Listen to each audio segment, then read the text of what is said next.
Back in 2020, when the COVID lockdowns happened, all flying stopped. So I needed to find a way to make a bit more money. I came up with the idea of making a laser engraving company, which would personalise wooden goods to sell on eBay and Etsy. So when I bought a K40, which is a 40-watt CO2 laser, it cost me just under £400. Once I set it up and learned how to use it, I couldn't wait to start engraving things. That's when the kitchen drawer was in danger.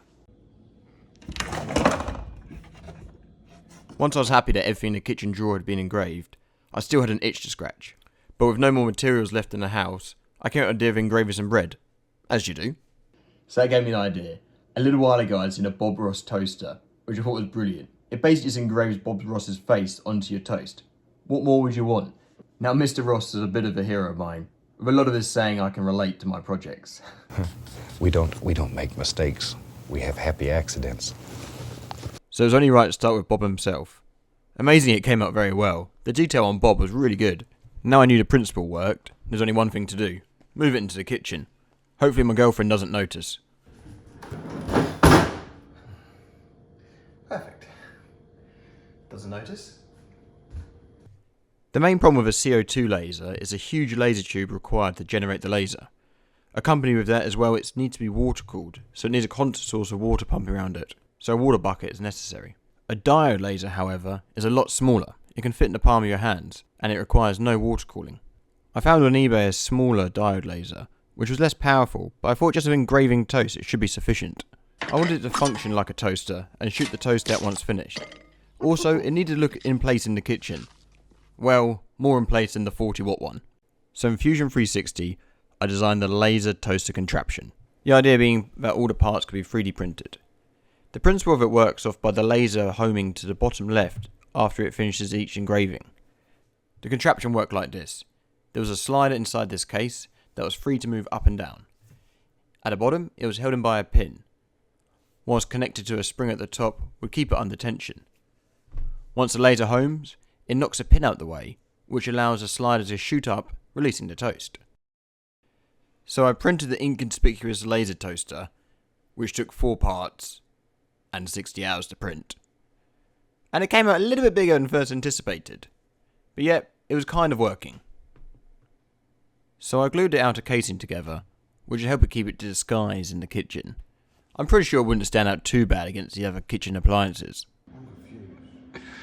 Sam, it's a 4-piece puzzle. Do you remember doing them when you were in like kindergarten? I like puzzles. Really starting to look like a toaster now. Yeah, it's starting to take shape.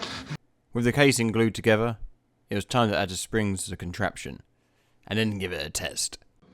Okay, toast in the toaster. Okay, toast goes in, and then we...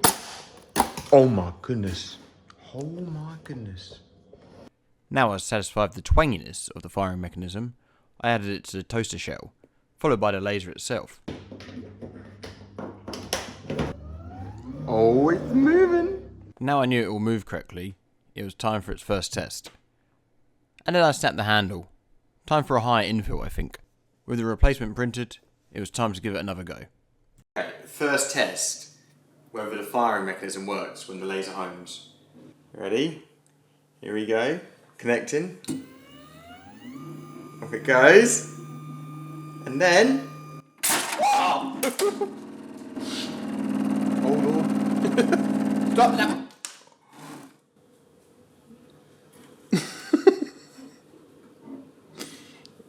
You know they say don't put knives in toasters. Also, don't put your head in one. Don't put your... Oh, I see your problem. Oh. Excuse you. little toaster toot. For the first test, I decided to engrave a cracker with an airplane, which was on the stock images from the laser app. The first thing that surprised me was the brightness of the diode laser. Compared to a CO2 laser which has an invisible laser, this one was very, very bright. It just goes like Smash. Here it goes, 99.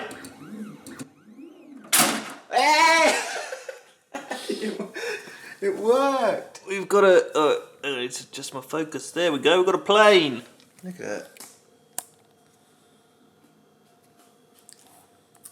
Ah, hot. It's really hot. With a successful cracker, it was time for some toast. What should we toast to begin with? Premature evacuation. Evacuation. Let's do a pig. That's a little piggy to test out. So we select Mr. Pig. We say, yep. Making a bacon sandwich. And that should lock in place. Please stay. Okay. So it's too close to the homing position, that's why I did that, right? Oh yeah, look, it's knocking it. Let's go slower. What are you up to, Sam? Just make some toast, mate. Alright. So that's what I was going to buy.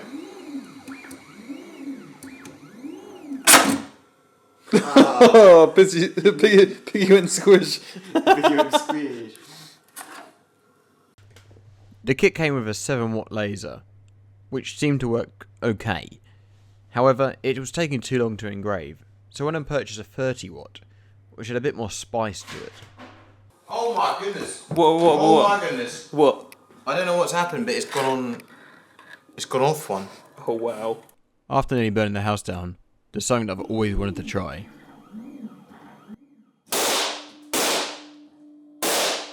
Oh my god, that's loud. Well, now I was deaf, but at least I wasn't blind. Lasers are dangerous, so I really wouldn't recommend trying this at home. So the other week, a very special milestone happened. Even though I don't get a plaque, I thought I'd make my own. So here's YouTube's first 10,000 engraved toast. And there's a Mona Lisa. Elon does a rocket, I do it in toast. And there's Elon on toast. And pigs can fly. And toasters can toast themselves in toast. Thanks very much for watching. We'll see you in the next one.